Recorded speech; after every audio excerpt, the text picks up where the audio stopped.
Hello दोस्तों, आप सभी का दिल से स्वागत है इस चैनल पर। और आज हम कंटिन्यू करेंगे बर्ज़र्क मांगा के Falcon of the millennium empire arc chapter 210 the arcane of invocation को। इस अमेजिंग मांगा को लिखा है केंटारो म्यूरा ने। मांगा की शुरुआत में चर्च के पास ओगर आ चुका है, जो अब इस मुठभेड़ में नया मोड़ लाया है। ओगर आगे बढ़कर प्रोटेक्टिव शील्ड को भेदने की कोशिश करता है, लेकिन शील्ड उसे रोक लेती है और शील्ड से उसके हाथ जलने लगते हैं। श्रेके सभी को बताती है कि ओगर अंदर नहीं आ सकता। ओगर जमीन पर पड़े एक लकड़ी के स्लैब को चर्च की तरफ फेंकता है, जो शील्ड को भेदते हुए चर्च पर धंस जाती है। गट्स के पूछने पर श्रेके बताती है कि शील्ड सिर्फ इथेरियल बॉडी से प्रोटेक्ट कर सकती है, फिजिकल ऑब्जेक्ट से नहीं, और अब गट के पास कोई और चारा नहीं है। वहीं नदी से एक और मॉन्स्टर केल्पी निकलता है, जो मेढक और घोड़े का हाइब्रिड है और चर्च पर गिरती हुई रोशनी की तरफ बढ़ता है। वहीं ओगर कई और हमले लकड़ी के स्लैब से चर्च पर करता है, चर्च को तोड़ने के लिए, जिससे गांव वाले घबरा रहे हैं। श्रेके तुरंत कुछ और समय मांगती है ताकि वो कोई रास्ता निकाल सके। तभी गट्स शील्ड से बाहर पैर रखता है ओगर को रोकने के लिए, और वो ओगर के सामने अपनी तलवार जमीन पर खड़ा करता है। गट्स को ऐसा करता देख गांव वालों को ये पागलपन लगता है, जबकि पग और इसीद्रो जानते हैं कि गट्स ये कर लेगा। ओगर गट्स की तरफ बढ़ता ही है कि गट्स छोटे एक्सप्लोसिव तुरंत ओगर को मार उसका पेट उड़ा देता है और तलवार के एक ही वार से उसका हाथ काट देता है और तुरंत पलटकर उसकी कमर पीछे से काट देता है। लेकिन ओगर गिरते हुए भी गट्स पर लकड़ी की स्लैब फेंकता है, जिससे गट्स अपनी तलवार से डिफेंड कर लेता है। ओगर खड़ा होने की कोशिश कर रहा है और गट्स अकेला ट्रॉल्स और मॉन्स्टर से घिरा हुआ है, जिसे देख गांव वालों को यकीन नहीं हो रहा कि कोई मॉन्स्टर से लड़ ही नहीं रहा, बल्कि उनसे जीत भी रहा है। वहीं चर्च के ऊपर सर्पिको पहली बार गट्स को किसी मॉन्स्टर से लड़ते हुए देख रहा है और उसे भी गट्स की ताकत का अंदाजा होता है। और श्रेके सोचती है कि कोई आदमी बिना मैजिक के अपनी तलवार से इतना कैसे कर सकता है। भूखे ट्रॉल्स ओगर का हाथ खाने लगते हैं, जिसे ओगर उठाकर अपने हाथ खुद से फिर से जोड़ लेता है। गट्स ओगर की तरफ बढ़ता ही है कि उसकी तरफ दो पानी की तेज फुहार आती है, जिसे एन मौके पर गट्स अपनी तलवार से रोक लेता है। ये फुहार इतनी तेज है कि गट्स भी गिर जाता है और अब मैदान में केल्पी भी उतर आया है। श्रेके केल्पी को देख उन्हें केल्पी के बारे में बताती है, जो पानी की वजह से वहाँ पर आया है। गट्स के पूछने पर श्रेके बताती है कि केल्पी एक एक्वेटिक स्पिरिचुअल बीस्ट है, जो बरसात में बहुत ही खतरनाक होते हैं। केल्पी वहाँ आते ही अटैक बनाकर पास खड़े ट्रॉल्स पर हमला करता है। श्रेके फिर बताती है कि वो जिंदा मनुष्यों की इथेरियल बॉडी को खाना चाहती है। तभी सर्पिको खुद से इस लड़ाई में जाना चाहता है, जो श्रेके के लिए थोड़ा और टाइम निकालने में मदद करना चाहता है, और वो फार्नेसी को कास्का का ख्याल रखने को कहकर मैदान में कूद जाता है। सर्पिको को उड़ता देख श्रेको को रियलाइज होता है कि सर्पिको ने विंड एलिमेंट को मास्टर कर लिया है, और वो भी थोड़े ही समय में। सर्पिको फार्नेसी को देख सोचता है कि वो कभी फार्नेसी को आजाद नहीं कर पाया, क्योंकि उसने कभी कोशिश ही नहीं की। वो बस उसके साथ खड़ा रहा उसकी डार्कनेस में। लेकिन अब इसका भी अंत होने वाला है, क्योंकि एक तेज हवा ने ये सब साफ कर दिया है, और वो इस बात का ख्याल रखेगा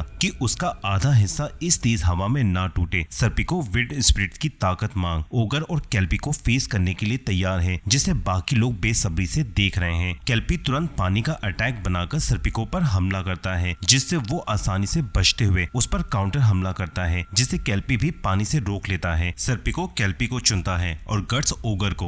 ओगर दोबारा गट्स पर हमला करने ही वाला होता है कि गट्स उसके वार को बेकार कर देता है। ओगर गुस्से में एक घर को उठाकर गट्स पर हमला करने ही वाला होता है कि गट उसके कंधे पर वार करता है और ओगर पर वो छत खुद ब खुद ही गिर जाती है। गांव वालों को लगता है कि गट्स ने ओगर को हरा दिया, लेकिन ओगर पास खड़े ट्रॉल्स को गट्स पर फेंकता है, लेकिन गट्स हट जाता है और वो ट्रॉल शील्ड के अंदर आकर जल जाता है। वहीं इसीद्रो इस जरूरत के समय कुछ न कर पाने के लिए खुद पर गुस्सा है। वहीं श्रेके मदद के लिए एस्ट्रल वर्ल्ड के अंदर डीपेस्ट लेयर में पहुंचने की कोशिश कर रही है, जहां उसे एस्ट्रल वर्ल्ड में चर्च मिलता है और वहीं उसे वाटर एलिमेंट का मंदिर भी मिलता है। तभी वहां हलचल बढ़ जाती है, जो फिजिकल वर्ल्ड में इथेरियल बॉडी की वजह से है। वहीं केल्पी अपने वाटर अटैक सर्पिको पर करता है, जो प्रॉपर डॉज न होने के कारण सर्पिको के कंधे पर लगता है और वो घायल जमीन पर गिरता है। केल्पी मौका देख सर्पिको के पैर को अपनी लंबी जीभ से पकड़ लेता है कि तभी सर्पिको उसकी जबान काट उस पर फिर अटैक करता है, लेकिन केल्पी फिर एक बार खुद को बचा लेता है। सर्पिको आगे की स्ट्रेटेजी बना ही रहा होता है कि केल्पी सर्पिको के पैर को पानी से पकड़ उसे पानी में कैद करने लगता है, जिससे वो पानी के अंदर सांस नहीं ले पा रहा है। फार्नेसी सर्पिको को मुसीबत में देखती है कि तभी सर्पिको खुद को संभाल अपने जादुई चोले को यूज कर खुद को पानी की कैद से आजाद कर लेता है। सर्पिको एक बार फिर वाटर स्पिरिट पर भरोसा कर केल्पी पर हमला कर उसके उसके चारों ओर पानी और हवा का बवंडर बना देता है और मौका देख उसके करीब पहुंच अपनी तलवार कैल्पी के सिर में भेज देता है। लेकिन कैल्पी अपने पैरों के नीचे का पानी का उपयोग कर सर्पिको को दूर धकेल देता है, जो सीधे ट्रॉस के ऊपर गिरता है और ट्रॉस के हथियार से सर्पिको की कमर पीछे से घायल हो जाती है। तभी गट का ध्यान सर्पिको पर जाता है और इसका फायदा उठाकर ओगर गट्स पर एक लकड़ी से हमला करता है, जिससे गट्स बाल बाल बचता है। कैल्पी फिर सर्पिको पर पानी का अटैक बनाकर उस पर हमला करता है, जिसे पानी की एक दीवार ब्लॉक कर देती है और ये पानी की दीवार कैल्पी ने नहीं बनाई है। सर्पिको देखता है कि वहाँ पानी खुद ब खुद पीछे हट रहा है, जो ट्रॉस को भी कैद कर रही है। गट और बाकी लोगों को समझ में नहीं आ रहा है कि एकदम से क्या हुआ और फानेसी देखती है कि श्रिके के शरीर पजेस्ड है, जिस पर वाटर स्पिरिट्स ने काबू किया है। वाटर स्पिरिट्स उनसे कहती है कि वो स्पिरिट है जो सदियों से उस जगह पर है और एक पुरानी शपथ का पालन करते हुए वो वहाँ पर सभी इविल स्पिरिट्स को मार देगी जिन्होंने वहाँ पर आतंक मचा रखा है। वाटर स्पिरिट पास ही नदी से पानी इकट्ठा करती है, जिससे चर्च के आसपास भूकंप आ जाता है और तभी इसीद्रो देखता है कि वहाँ बाढ़ आ रहा है, जो चर्च के चारों तरफ से होते हुए ट्रॉस और मॉन्स्टर को बहाने लगती है। गट सही समय पर शील्ड के अंदर आ गया है और वो भी श्रिके की मैजिकल पावर देख शॉक में है। ट्रॉस उस पानी में बह जाते हैं, लेकिन ओगर खुद को अभी भी किसी तरह बचाए हुए है कि तभी गट्स पानी में उतरता है और बहते हुए एक ही वार से ओगर को काट देता है और तुरंत लकड़ियों के सहारे खुद को भी बचा लेता है। साथ ही ओगर की डेड बॉडी पानी में बह जाती है। वहीं कैल्पी भी स्ट्रगल कर रहा है और उसका सर भी सर्पिको अपने हमले से काट देता है और साथ ही खुद को भी किसी तरह बचा लेता है। वहीं इसीद्रो अभी भी स्तब्ध है श्रिके की मैजिकल पावर को देख। बाढ़ में सभी ट्रॉस बह जाते हैं, जिन्हें गांव वाले चर्च के अंदर से देख रहे हैं और वो भी खुश हैं कि उनके गांव से ट्रॉस बह गए। वहीं श्रिके की शक्तियों का परिचय फादर से हो चुका है। वहीं इसीद्रो का चेहरा रुआ सा है, किसी काम न आने पर या शायद अपने बर्ताव पर जो उसने श्रिके के साथ किया। और वहीं मॉर्गन भी अब ठीक हो चुका है। इविलेरा श्रिको को होश में लाने की कोशिश कर रही है, जो खुद वाटर स्पिरिट के साथ स्ट्रॉन्गली बॉन्डेड है और बाहर नहीं आ पा रही है। फानेसी उसे जोर से हिलाने की कोशिश करती है, लेकिन वो काफी नहीं होता। श्रिके का मन वाटर स्पिरिट के साथ मर्ज हो चुका है और उसे ही खुद से बाहर आना होगा, वरना हो सकता है कि शायद वो वापस ही ना आए। इविलेरा फानेसी को श्रिके की जादुई छड़ी को 7 बार एक रिदम में ठोकने को कहती है, ताकि वो छड़ी की आवाज पर फोकस कर खुद बाहर आ जाए। वहीं एस्ट्रल वर्ल्ड में श्रिके खुद को अपनी इमोशन पर छोड़ चुकी है, जिसकी तरह ही बाहर पानी रिएक्ट कर रही है। उसमें गुस्सा है, दर्द है, यह शायद शब्दों में बयां ही ना कर पाए। तभी उसे छड़ी के ठोकने की आवाज आती है, जो उसे बाहर की तरफ बुला रही है। तभी श्रिके को फ्लोरा की बात याद आती है, जो उसे कह रही है कि स्पिरिट के साथ बहने के बजाय खुद पर काबू रख। उसकी शक्तियों का सही उपयोग ही मैजिक का तरीका होता है और श्रिके खुद की गलती मानती है। वहीं कास्का छत पर कॉर्नर के पास खड़ी है और उसका पैर फिसल जाता है, जिसे बचाते हुए फानेसी भी गिर जाती है, जिसे फादर गट्स और सर्पिको भी देख रहे हैं। फानेसी और कास्का पानी में बह रहे हैं और गट्स की कोशिश करने के बावजूद वो उन्हें पकड़ नहीं पाता। श्रिके लौटते हुए देखती है कि वो लोग बह रहे हैं और वो अपनी ताकत से उन्हें बचाने के लिए एक पेड़ के तने को उन तक पहुंचा देती है, जिसके सहारे वो बच जाते हैं। गट्स और सर्पिको चाहकर भी कुछ नहीं कर पाते। तभी वहाँ बादल छट जाता है और थोड़ी ही देर में बाढ़ का पानी निकल जाता है। गाँव वाले बाहर आकर खुश हैं और वहीं इसीद्रो और गट्स के ढूंढने पर भी फानेसी और कास्का नहीं मिलते और वो देखते हैं कि सर्पिको घायल है, जो उसके साथ फानेसी को ढूंढने जाना चाहता है। इविलेरा बताती है कि उनके पेड़ के तने पकड़े रहने की वजह से उनके जिंदा होने के चांसेस हैं। श्रिके उन्हें अपने जादू से ढूंढने की कोशिश करती है और उसे लगता है कि खुद को स्पिरिट्स की ताकत के हवाले करने की वजह से ही ऐसा हुआ है और वो टेंशन में है। तभी गट्स उसे समझाता है कि अगर वो इसी तरह टेंशन में रही तो मदद नहीं कर पाएगी और वो श्रिके को रिलैक्स करने के लिए कहता है कि श्रिके ने अच्छा काम किया है और उसकी वजह से ही गांव वाले बच पाए और कोई भी उसे ब्लेम नहीं करेगा। श्रिके अपना कॉन्फिडेंस वापस पाकर फानेसी और कास्का की इथेरियल बॉडी को ढूंढ लेती है, जो सुरक्षित है लेकिन ट्रॉल्स के साथ है। चर्च के पास गांव वाले श्रिके को धन्यवाद करते हैं और उससे जानना चाहते हैं कि वो ये सब कैसे कर पाई, जिस पर वो बताती है कि ये सब वो स्पिरिट्स की ताकत के सहारे कर पाए, जो गांव को चारों डायरेक्शन से सेव कर रहे थे। वो आर्कएंजल जिनका जिक्र होली बुक में है और वो चर्च के यहाँ पर होने से पहले हैं।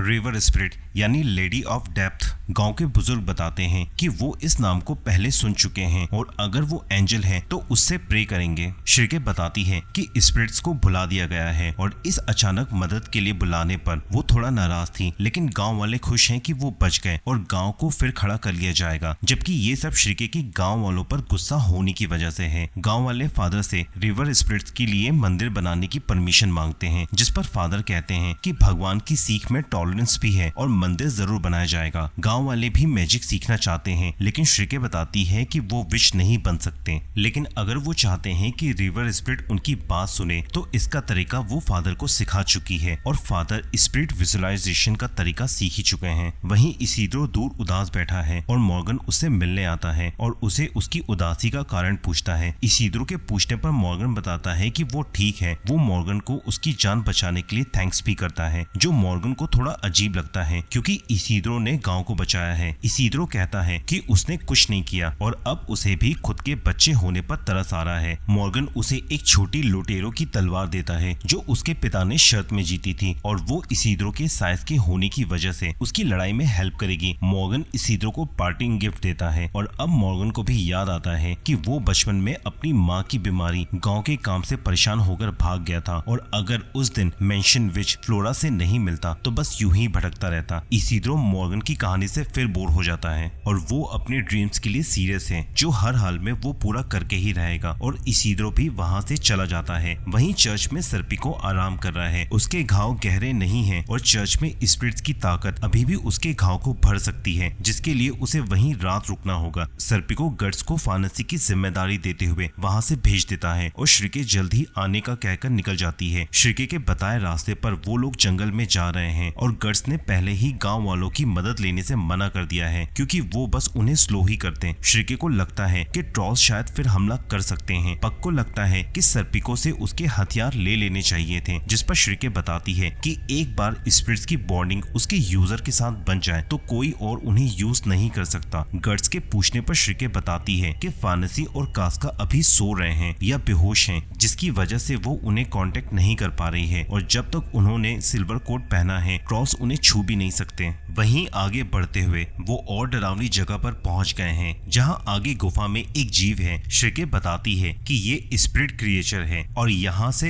एस्ट्रल वर्ल्ड की डार्क जगह क्विलिफॉर्थ शुरू होता है। क्विलिफॉर्थ जो कई रीजन्स में फैला हुआ है और हर रीजन्स का अपना एक एटमॉस्फेयर है जहाँ उसकी तरह के इथेरियल बॉडीज हैं, जहाँ मन के अंदर की हर इविल इकट्ठा होती है। वैसे तो इसे यहाँ होना ही नहीं चाहिए, लेकिन फिजिकल और एस्ट्रल वर्ल्ड आपस में इस तरह से मिल रहे हैं कि ट्रॉल्स और दूसरे मॉन्स्टर जिन्हें आज तक मनुष्य देख ही नहीं सकते थे, वो सभी फिजिकल वर्ल्ड में प्रकट हो रहे हैं। ये सभी जीव मनुष्यों के डरावने सपने में ही होते हैं, लेकिन जैसे पूरी दुनिया ही बदलना शुरू हो चुकी है सिर्फ हॉक की मौजूदगी की वजह से, उन्हें आगे बढ़ते हुए और भी कई तरह के डरावने इथेरियल बॉडीज दिख रहे हैं और अब इसीद्रो भी उन्हें अच्छे से देख पा रहा है। तभी वो एक जगह पहुंचते हैं जो ट्रॉल्स की गुफा है। श्रीके कास्का और फानसी को कांटेक्ट करने की कोशिश करती है कि तभी फानसी को होश आ जाता है और वो कास्का को भी होश में लाती है। श्रीके से कांटेक्ट होते ही फानसी उसे बताती है कि वो अभी सुरक्षित है और फानसी देखती है कि वो एक डरावनी जगह पर है जहाँ पर तरह तरह के डरावने जीव हैं जो लाशों को खा रहे हैं। श्रीके को महसूस होता है कि फानसी डरी हुई है और उन्हें जल्द ही उन तक पहुँचना होगा। श्रीके फानसी को शांत रहने को कहती है, लेकिन फानसी खुद जानती है कि वो कहाँ फंसी है। फानसी और कास्का की तरफ एक मॉन्स्टर आकर्षित होता है जिससे वो बचने के लिए ऊपर चढ़ते हैं और फानसी उस पर वार कर उसे भगा देती है। मॉन्स्टर के भागते ही फानसी की जान में जान आती है और अब वो कास्का को बचाने के लिए हथियार उठाती है। तभी फानसी को वहाँ कुछ आवाजें आती हैं और वो छुपकर देखती है कि वहाँ ट्रॉल्स गांव से पकड़कर लाए औरतों का रेप कर रहे हैं, जो फानसी के जरिए श्रीके भी देख लेती है और वो फानसी को बस शांत रहने के लिए कहती है। रेप के कारण मरे हुए लड़कियों को ट्रॉल्स एक पिट में डाल देते हैं जहाँ दूसरे जीव उनके शरीर को खा रहे हैं। तभी एक लड़की फानसी और कास्का को देख लेती है और उनकी तरफ मदद के लिए घसीटते हुए बढ़ती है। फानसी डरी सहमी छिपी हुई है कि अचानक उस लड़की के पेट में तेज दर्द होता है और उसके पेट को फाड़कर ट्रॉल्स के बच्चे निकलते हैं, जिसे देख फानसी की चीख निकल जाती है और उसकी आवाज सुन ट्रॉल्स को फानसी के बारे में पता चल जाता है और वो फानसी की तरफ बढ़ते हैं।